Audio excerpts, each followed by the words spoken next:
হাদিরে যারা পরিকল্পনাতভাবে খুন করেছে তাদেরকে বিচারের আয়তায় আনতে হবে। ভোলা পলিটেকনিক ছাত্রদলের পক্ষ থেকে এবং সাধারণ শিক্ষার্থীদের পক্ষ থেকে আমরা এর তীব্র নিন্দা জানাই। ওসমান হাদি শরীফ ভাইকে আওয়ামী গুন্ডা লীগ জুমার নামাজ পড়ার পরে তাকে গুলি করে নৃশংসভাবে হত্যা করেছেন, কিন্তু এই হত্যা করার পরেও বাংলাদেশের আইন শৃঙ্খলা বাহিনী এখনও এই সন্ত্রাসীদের গ্রেপ্তার করতে ব্যর্থ হয়েছেন।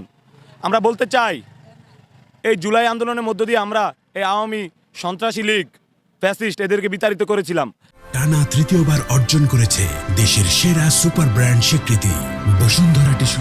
আমাদের শান্তির একটা বাংলাদেশ চাই, যে বাংলাদেশে কোনো বৈষম্য থাকবে না, যে বাংলাদেশের যে কোনো মানুষ, সাধারণ মানুষ যে এক নিরাপত্তা থাকতে পারে।